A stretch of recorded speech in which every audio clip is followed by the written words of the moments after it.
સુરત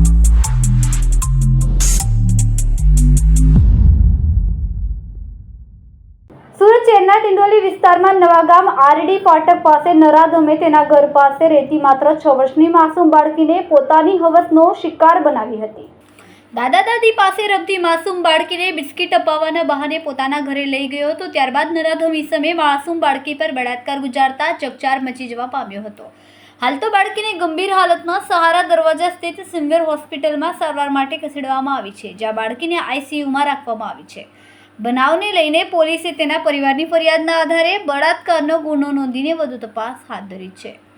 મળતી માહિતી પ્રમાણે ડિંડોલી નવાગામ આઈડી ફાટક પાસે આવેલી શ્રીનાથ સોસાયટીમાં રહેતો સુરેશ ઉર્ફ સલમાન ગોસ્વામી સામે ગતરોજ ડિંડોલી પોલીસ મથકમાં બળાત્કારની ફરિયાદ નોંધાઈ છે। સુરેશની ઘર નજીકમાં રહેતા પરિચિતની માસૂમ બાળકી પર દાનત વગડી હતી।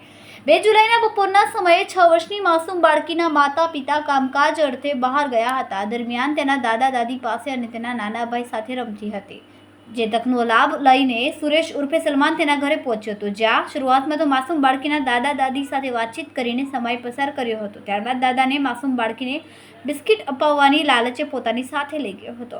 બાળકીને પોતાના ઘરમાં લઈ જઈને નરાધમ સુરેશ ઉર્ફે સલમાને બળાત્કાર ગુજાર્યો હતો, જેના કારણે બાળકી બૂમાબૂમ કરીને રડવાનું શરૂ કરી દીધું હતું। દરમિયાન એક મહિલાએ દરવાજો ખટખટાવતા માસૂમ બાળકી લોહી લુહાણ હાલતમાં મળી આવી હતી અને આ તકનો લાભ લઈને સુરેશ ત્યાંથી ભાગી ગયો હતો।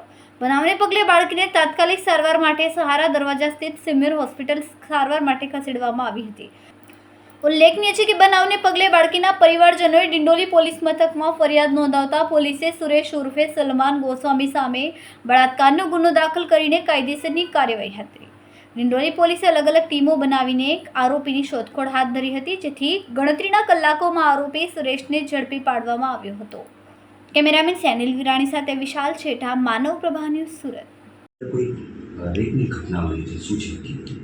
ડિંડોલી પોલીસ સ્ટેશન વિસ્તારમાં એક નાની દીકરી જે 5 થી 6 વર્ષની છે, એના ઉપર એક વ્યક્તિએ દુષ્કૃત્ય આચર્યું હતું, જે અનુસંધાને પોલીસે ભારતીય ન્યાય સંહિતાની કલમ 65(2) મુજબ અને પોક્સોની કલમ ઉમેરી અને ગુનો દાખલ કર્યો છે। આ ગુનો દાખલ કરી અને પોલીસે જે આરોપી છે એને ગણતરીના કલાકોમાં જ પકડી લીધેલ હતો। ત્યારબાદ જે જરૂરી પુરાવા હતા એ પણ સાથે રાખ્યા હતા અને સમગ્ર વિગત મળતા એને ધરપકડ કરવાની અત્યારે પ્રક્રિયા ચાલુ છે। જે આરોપી છે એનું ગુનાહિત ઇતિહાસ અમે તપાસ કરી રહ્યા છીએ। અત્યારે જે પોલીસ પાસે માહિતી છે એ મુજબ જે આરોપી છે એ પડોશી છે આ દીકરીનો અને એના પરિચયમાં જ હતો। જ્યારે દીકરીને કોઈને કોઈ બહાને, જેમ કે કંઈક ખાવાનું આપવાના અથવા ચોકલેટ કે એવું કોઈ બહાને એને ત્યાંથી લઈ ગયો હતો અને પોતાના ઘરમાં લઈ જઈને આ દુષ્કૃત્ય આચર્યું હતું। જ્યારે દીકરી મળી આવી હતી ત્યારે એની કન્ડિશન થોડી ખરાબ હતી, એના બ્લીડિંગ થયું હતું, એને લોહીના નિશાનો પણ હતા। આ ઉપરાંત જે આરોપી હતો એ પણ કડંગી હાલતમાં હતો। આ મુજબની પરિસ્થિતિ એ સીન ઓફ ક્રાઇમમાં હતી। પોલીસે ત્યારબાદ આરોપી ત્યાંથી ભાગી ગયો હતો। પોલીસે ખૂબ જ ગણતરીના કલાકોમાં આરોપી સુધી પહોંચી ગઈ હતી।